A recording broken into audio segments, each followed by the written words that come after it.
When we were about 30 minutes from rendezvous in the command module, Pete said to me, "You want to fly this thing?" And I said, "Well, yeah, I'd like to fly it." As I took the controls, I thought, well, wait a minute. The people on Earth in mission control aren't going to like this. And to show how he thinks about things, he said, "Don't worry about it. We're on the backside of the moon. They'll never know."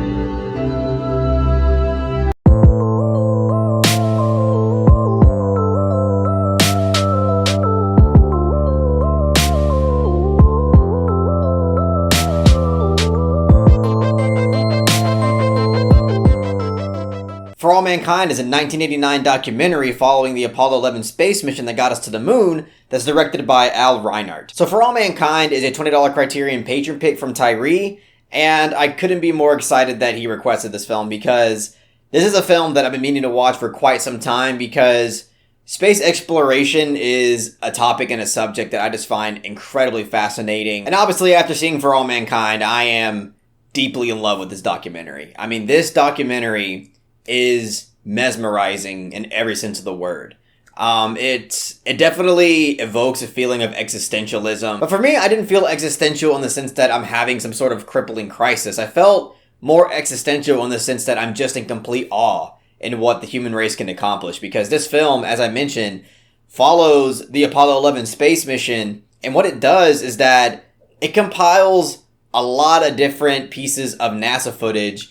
And it takes a lot of pieces of footage from different Apollo missions, and it's able to use all these visuals to kind of craft a visual narrative to give the audience a sense of what it was like to be these people and these brave astronauts, and just gives you the best possible sense that it can in what it would feel like to be in their shoes. And I think it just does an incredible job with that because it illustrates incredibly well the amount of courage that it would take to do something like this. I mean, I already just kind of know that the amount of bravery that it takes for a human being to put themselves in this position is just staggering.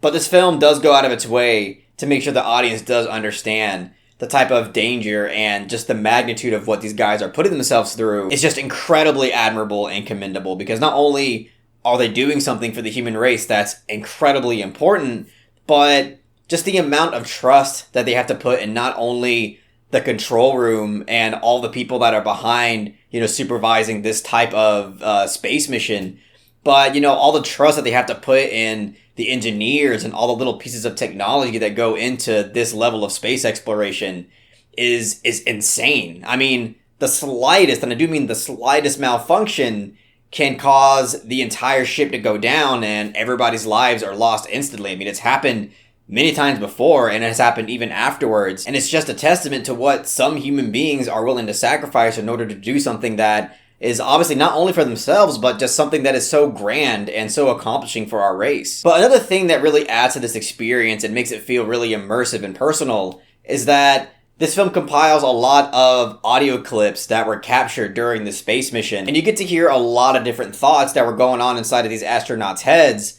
And it does an excellent job at really making the audience feel immersed into this journey. I view human beings as pieces of the universe, organisms that evolved from the universe, and it's just really interesting because this to me is one of the most perfect demonstrations of the universe being able to observe itself and perceive itself. And we're able to understand these perceptions again through these audio clips and through all this archival footage. And again, it just creates something that is so special and so human. And that is something that I just really loved and respected out of this film because going into this, I kind of expected this film to dive into the entire political aspect because the political element to the space mission is huge. And it's something that, most people talk about in regards to this. But that entire element was pretty much void from this experience. And I actually really appreciated that because, again, it really does make the experience feel a lot more human. And I just felt like with the political aspect out of it, it feels a lot more rewarding and immersive. And also the musical score to this film, I felt like really elevates the experience and, again, makes it that much more immersive and does, again, as I mentioned, evoke that feeling of existentialism. He utilizes this sustained sense of ambiance throughout the film that I think is incredibly effective and very appropriate for, again, what this film is capturing. And another element of this film that I found kind of mind-blowing is the fact that Kubrick's 2001: A Space Odyssey came out a year before the Apollo mission that landed on the moon.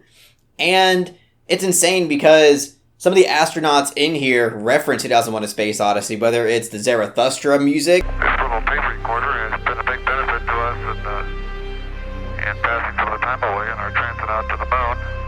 And it's rather odd to see it floating like this in Odyssey while it's playing the theme from 2001. Or just describing their experience on the moon. One of them mentioned that it reminded them of 2001: A Space Odyssey.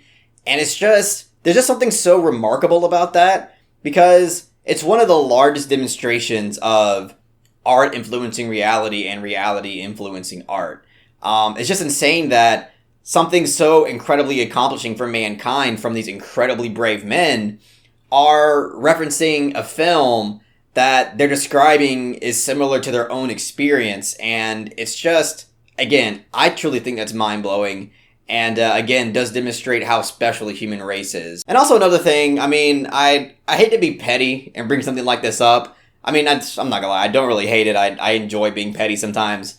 But this is a film that I would just kind of love to see a flat earther's reaction to, because there's just so much astonishing archival footage of the Earth that is absolutely gorgeous and beautiful, and also of the moon as well, that like you just kind of sit there and question why anybody would question something that is so concrete as the Earth being round. And there's also this beautiful piece of footage of an astronaut holding a hammer and a feather, and he's putting Galileo's discoveries to the test by dropping them at the same time and seeing if they hit the ground at the same time.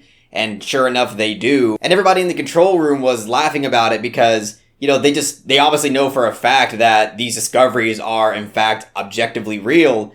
But, you know, it's just astonishing that we do have people that deny things that are this concrete, even though we have just so much evidence to support it. And after I watched the documentary, I was really curious to see how they were able to capture a lot of these astonishing images, and sure enough, it was quite a bitch to get a lot of the stuff that they did get.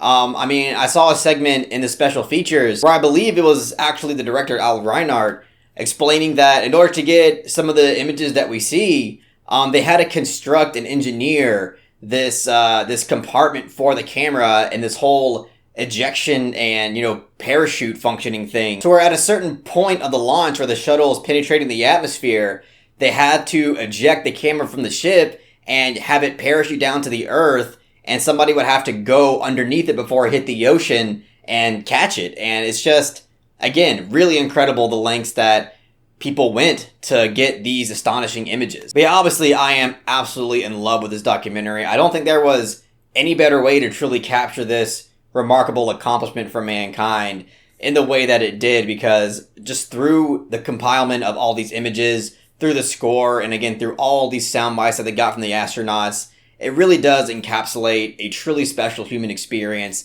that I think anybody watching will truly feel and understand. So I'm going to give For All Mankind a 10 out of 10. That's one small step for man, one giant leap for mankind. And another thing about the documentary too is that it has a pretty short runtime. It's only an hour and 22 minutes, so it really doesn't take up that much of your time at all. And it's just incredible that within that small amount of time, it's able to deliver something that is so impactful and so powerful. But that's all I got to say about For All Mankind. If you really enjoyed what I had to say about the documentary, please give it a thumbs up and share it amongst your friends. And don't forget to subscribe to the channel to be updated on more film-related content.